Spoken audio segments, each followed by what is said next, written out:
Hello and welcome to this talk about self-parenting. If you haven't watched my videos before, my name is Lorelai Dali. I am a therapist, artist, writer, teacher, and you can find more of my content on my YouTube channel called Lorelai's Healing Shack, or on my Facebook page under the same name, Lorelai's Healing Shack, or on my website, which is lorelaiidali.com. Most of us on the journey of self-development, we have found that we have a lot of negative beliefs about ourselves. We have negative thought patterns, and then a lot of traumas that come up as we're trying to get to know ourselves a little bit more. And most of the traumas, negative beliefs, negative thought patterns come down to childhood. So let's talk about childhood for a few moments. No parents are perfect, and every parent, or most parents, do their best. Hopefully all of the parents try to do their best to raise their children, but no parents are perfect. But very often we excuse our parents for the behaviors that led to our beliefs or patterns that we have right now, and we just say to ourselves, they didn't know any better, they were working very hard, they didn't have time, and this is all okay. But the effects of their parenting are the same. The patterns, the beliefs and traumas that we have experienced that are standing on our way to full happiness, to be able to be true to ourselves, to be free, to be who we are. So without blaming the parents, because it's not about pushing blame onto anyone, it's about taking responsibility for your own life and where your life is headed. So without blaming your parents, I want you to ask yourself a question. What is it that your parents didn't give you that you needed? What is it that you wish your parents have given you? What is it that you wish your parents have done differently? For example, maybe your parents were overworked and never had time for you, so you didn't get enough attention. Maybe you got material things instead, but you didn't get their attention. So whenever they came home from work and you wanted to tell them about your day in school, or any games that you played or anything interesting that happened, they just told you to go play in your room, or maybe they were listening but not listening at the same time. They were absent. They were absent while you were talking to them, or they were making dinner. And even though there was no bad intention behind it, you may feel like you're not important. You may feel that maybe your life experiences are not important to your parents. So in effect, when you're an adult, maybe you feel that you're not important to your partner or to your friend or to your boss. So again, without blaming your parents, the effect is the same. Another instance, maybe your parents were overly critical. Maybe everything that you did, or maybe it wasn't perfect enough, or maybe you did something not right and they called you stupid. Perfectionism and calling names causes low self-esteem in people. So when you learn that everything that you do is not right, it's not perfect, it's wrong, then you think that you are wrong, that you're not perfect, that there is something wrong with you. Another example is a saying that I think each of us has heard at some point, which is children are to be seen and not heard. This is something that comes from older generations, again when parents were busy and they just didn't have enough attention span for their children, and whenever a child spoke, they told them to be quiet, not to speak over adults, not to speak at all, or whenever a child had some unpleasant feelings. When a child cried, they were told not to cry because, don't be a baby, or for boys, that's even harder for boys. Oh, don't cry, don't be like a girl. That's very damaging, very, very damaging. So not paying attention to how the child feels, or what the child wants, or what the child has to say, creates a feeling that it's not okay to be yourself, that it's not okay to speak your truth, it's not okay to be who you are, basically. So that's another belief that comes from this kind of behavior. And what's connected to that is living your dreams to your child. Very often in families of people with a career like lawyers or doctors, children are expected to follow the parents' path. So they need to go to college, they need to become a lawyer, a doctor, a teacher, whatever it is that your parent either achieved or either wanted to achieve but never did. And a child or a young adult is being pushed to follow somebody else's dreams. So this kind of person never knows what they actually like, what are their passions, what do they want in life, because they were always told to follow their parents' dreams. Last but not least is not teaching a child life skills. Very often, out of good intentions, parents do too much for their children. They do not teach them to be independent or self-sufficient. They don't ask anything of the children. They don't ask them to clean their room. They don't teach them how to cook for themselves. They don't teach them financial skills, how to save, because they want to be their child's friend rather than a parent. They want their child to be happy, which is of course a great thing. It's great if a parent wants a child to be happy, but we're not supposed to be our children's friends. We're supposed to teach them to be independent in the world and do well on their own. Very often I've met adult men, usually because it's Irish mummies. They have this kind of behavior when even up until their boy is 25, 28, they do their laundry, they cook their meals, they clean their room. And we have to remember that parents do not live forever. So a child, either a girl or a boy, that will become a man or a woman, they need to be able to survive in the world. They need to be able to have those great life skills that makes them a good person, makes them feel safe and secure in themselves, and also not ask for their needs to be met by their future partners. So these were just a few examples of what might have happened to you in your childhood. I didn't include things that were abusive, but I'm sure for a lot of you abuse has happened, so that's even harder to deal with and creates even more traumas. But even smaller things like parents being overly attentive or just not attentive enough creates a lot of problems in our life as adults. Now, when we do grow up and we realize that there's things that are lacking in ourselves or in our life, or there's things that stand on our way to be fully who we truly are, we need to take responsibility for our life. We cannot just say, I've had a hard childhood and this is why I am the way I am. This is an escape route. We are adults. When we grow up, we need to take responsibility for our life and heal those sides of ourselves that need healing. We need to fix whatever has been broken, and we cannot ask other people to do it for us. We cannot ask our parents to change who they are, to raise to our expectations.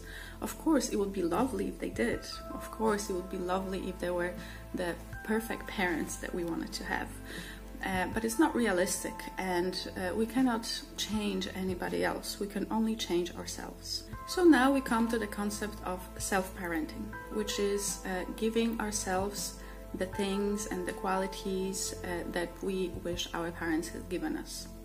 Self-parenting is learning to take care of yourself, to be your own best parent, to be your own perfect parent, the best parent that you could have ever had.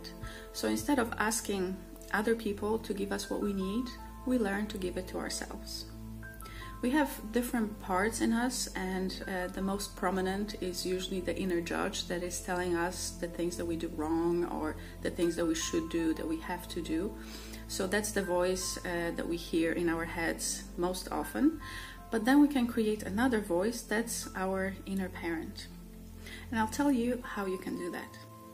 When I asked you before to think about what you have not received from your parents, I hope that maybe you wrote it down on a piece of paper or in your notebook, so now you have something to go back to. So all of those things that you wish that you have received, ask yourself how you can give it to yourself. If some of your needs were not met as a child, how can you give and fulfill those needs for yourself right now? If you needed more attention and more care, maybe you should concentrate on wellness days for yourself, doing little things to take care of yourself. Think about maybe making yourself a nice meal, even if you are single or even if you are have a very busy family and they all expect something from you. Maybe just make a meal just for yourself. Make that meal that's going to be something that you want to have. If you need more care, engage in self-care. Maybe once a week, have a nice bath. Maybe give yourself permission and time to read a book that you want to read. Fulfill those needs. Ask yourself, what do I need and what did I need from my parents that they didn't give me, and give it to yourself. Another thing is boundaries. If you were not acknowledged as a human being when you were a child, you probably have not learned how to set boundaries, healthy boundaries. So maybe you have not learned how to say no, and you say yes when you want to say no. You agree to do things for people when it's not convenient for you. Maybe people use you because you're too nice or too kind, because you just try to please them, as though you learned how to please your parents by doing exactly what they wanted from you. So think about boundaries in your life. What kind of boundaries do you have? Where in your life do you not say no? And just remember that every human being has a right to say yes to the things that they want, and they have a right to say no to the things they don't. Another very, very important thing is acknowledging your feelings.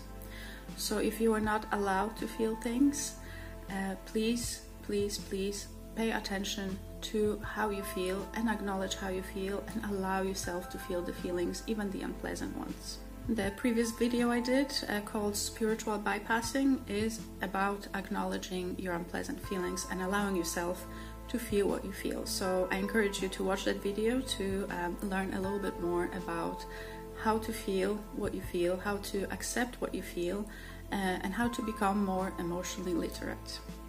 Another thing is feeling compassion for yourself. If you've had a really hard childhood or something hard happened to you as you were an adult, just be compassionate to yourself. Don't be too hard on yourself. And I'm not talking about feeling sorry for yourself and playing the victim, because then we're just going down into the other edge of the spectrum, which is not healthy, but just feeling compassionate and being kind to yourself. We're going to do a little meditation in a moment about giving yourself some compassion and self-love, just to show you how you can love the child that you have within, and how you can be a parent to yourself. But what it all comes down to, everything that I've talked about today, is about learning how to love yourself. Once you learn how to love yourself, and you can give yourself that love and care and affection that you haven't gotten as a child, then you become your own best parent.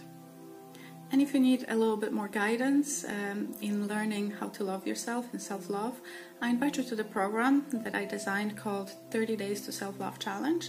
That's available on my website pretty soon. I used to teach it through Facebook, but I prefer to do it as an online learning program when you can do it all on your own, and the program will be ready really soon. Okay, so let's do a little meditation, loving your inner child meditation. So if you can find a peaceful place when nobody's going to disturb you, where you can just sit down or lie down in a quiet space for maybe 5 minutes where nobody's going to disturb you. So if you are not in a space like that, just pause this video and come back to it when you are able to meditate for about 5 minutes.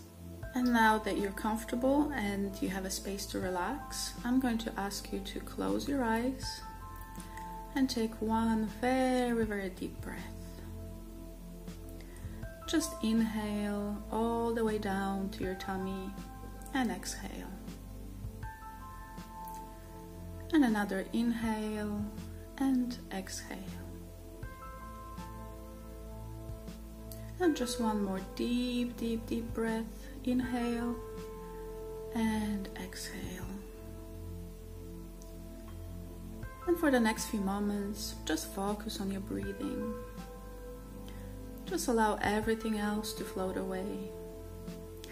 Any sounds, any thoughts, any feelings, any problems.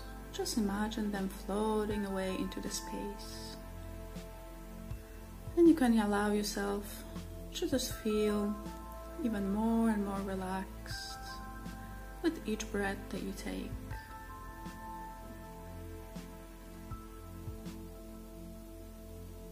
Very good. Now just pay attention to your body and see if there's any tensions in any parts of your body. If you find a place where there's tension, maybe in your shoulders or in your stomach, just direct your breath to that place. And as you breathe out, just allow the breath to take away any tensions from that space in you that is not comfortable yet. And just check in with your body and direct your breath to those spaces that need relaxation and healing.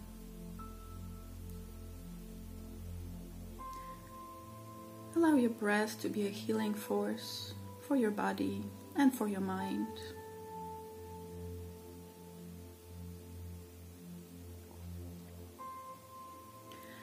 And now that you are feeling very, very relaxed, I want you to imagine that you are in a beautiful garden. It's a lovely, warm summer day. You can feel the sun touching your skin with its warm rays. When you look around, you see beautiful flowers and trees. You can feel the soft grass under your feet.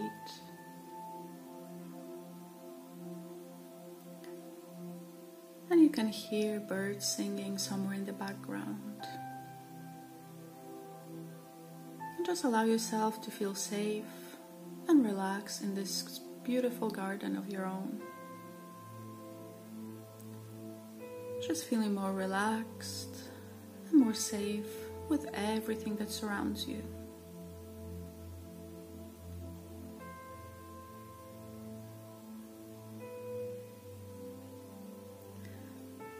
Now I want you to invite your inner child into your own garden. Just imagine yourself as a child showing up in this garden and coming up closer to you. And just pay attention to what the child looks like. Does it seem happy, or does it seem sad, or maybe angry? Just pay attention to the child's needs. And as the child is coming up closer and closer to you,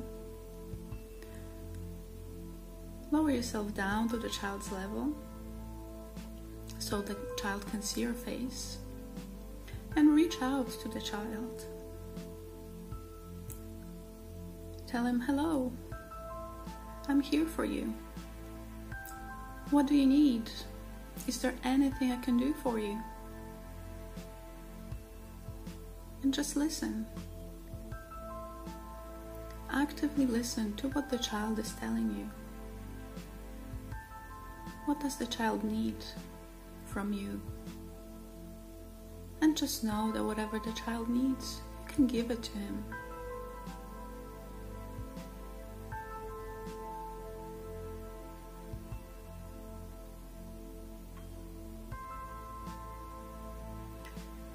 And when the child is finished talking, assure him that whatever it is that he asks you for, you're going to give it to him or her. You're going to do everything that you can to fulfill the child's needs. And then open your arms and give the child a big warm hug. Just hold the child close to your heart and imagine sending lots of love from your heart to the child's heart.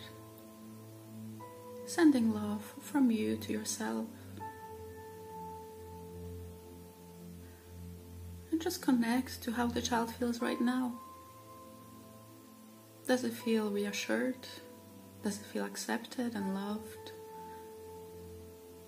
And just keep sending love and acceptance from your heart to the child's heart until you feel that the child is happy, until you feel that the child feels safe.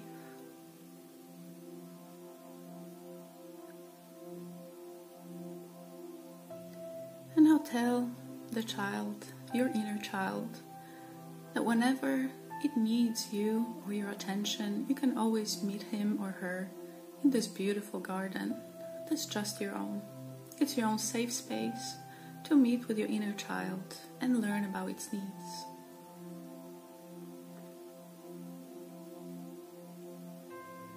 Now slowly allow the scene to fade away and allow yourself to come back to your body.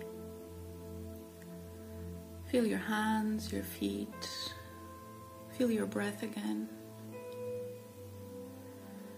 And then whenever you're ready, give yourself a nice stretch, open your eyes and smile. Very good, everyone. Thank you very much for giving yourself those few minutes to connect with your inner child and learning self-parenting. And thank you for listening to this talk. I hope it was helpful for you to find out a little bit more about how to heal your childhood traumas through self-parenting. Now, if you need more assistance, you can find me on lorelaiidali.com for private sessions, courses, and workshops. So I wish you great the rest of your day, and I'll speak to you soon.